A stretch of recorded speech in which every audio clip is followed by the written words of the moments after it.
Tahukah kamu, kekerasan di sekolah sering terjadi di Indonesia. Dari tahun 2013 hingga 2014, jumlah kekerasan di sekolah naik 16%. Yang dilakukan oleh umur di bawah 14 tahun. Dan itu dilakukan di sekolah. Hampir di setiap sekolah yang ada di Indonesia pasti terdapat kasus kekerasan di sekolah. Dari tingkat universitas turun ke SMA, lalu SMP, bahkan sampai ke SD. Lalu bagaimana caranya kekerasan bisa dilakukan? Di antaranya yaitu ada kekerasan secara verbal, fisik, secara rasional, dan etik. Sebagai contoh, bila ada anak SD yang gendut atau berbadan besar, maka si pemuli akan mengatakan perkataan yang tidak enak kepada anak yang gendut tersebut. Ada juga anak yang suka iseng dan membuat si anak menjadi bahan kelucuan. Dan biasanya juga anak yang mempunyai ras yang berbeda pun suka mendapatkan perlakuan yang tidak mengenakan. Zaman pun semakin maju, kekerasan juga bisa dilakukan dengan menggunakan alat elektronik. Tahukah kamu apa dampak dari perilaku bullying tersebut? Di antaranya, bagi yang melihat akan berdampak pada mental dan akan merasa takut dan tidak nyaman. Bagi pelaku, biasanya akan ditegur oleh orang tua dan selanjutnya pada pihak yang berwajib dan bisa juga sampai di penjara.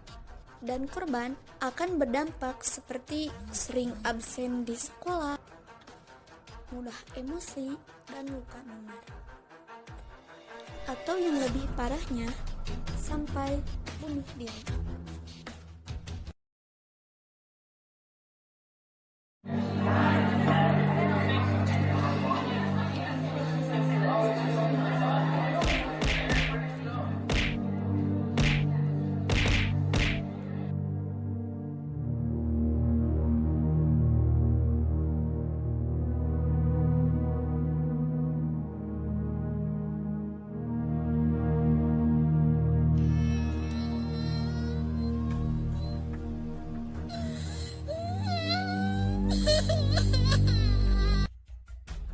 Tahukah kamu, kekerasan di sekolah sering terjadi di Indonesia. Dari tahun 2013 hingga 2014, jumlah kekerasan di sekolah naik 16%. Yang dilakukan oleh umur di bawah 14 tahun. Dan itu dilakukan di sekolah. Hampir di setiap sekolah yang ada di Indonesia pasti terdapat kasus kekerasan di sekolah. Dari tingkat universitas turun ke SMA, lalu SMP, bahkan sampai ke SD. Lalu bagaimana caranya kekerasan bisa dilakukan? Di antaranya yaitu ada kekerasan secara verbal, fisik, secara rasional, dan etik.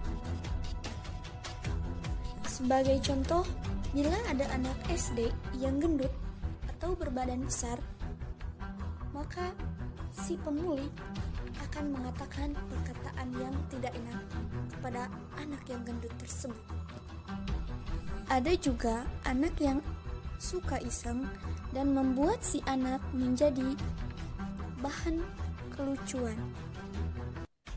Dan biasanya juga anak yang mempunyai ras yang berbeda pun suka mendapatkan perlakuan yang tidak mengenakan.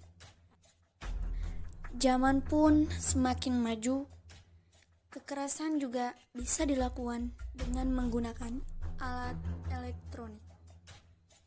Tahukah kamu apa dampak dari perilaku bullying tersebut? Di antaranya, bagi yang melihat akan berdampak pada mental dan akan merasa takut dan tidak nyaman. Bagi pelaku, biasanya akan ditegur oleh orang tua dan selanjutnya pada pihak yang berwajib dan bisa juga sampai di penjara. Dan korban akan berdampak seperti sering absen di sekolah, mudah emosi, dan luka memar. Atau yang lebih parahnya, sampai bunuh diri. Salah satu cara mengatasi bullying. Yang pertama, ceritakan pada orang dewasa yang dapat dipercaya dan juga ceritakan kepada orang tua ataupun guru yang mempunyai otoritas untuk menindaklanjuti perilaku bullying. Yang kedua, abaikan pelaku bullying dan jauhi karena pelaku bullying akan merasa senang apabila mendapatkan respon seperti apa yang dia harapkan. Dan cara ketiga adalah tumbuhkan dan tingkatkan rasa percaya diri serta tunjukkan kepada lingkungan sekitar bahwa kamu bukan orang yang lemah dan tidak patut untuk ditindas.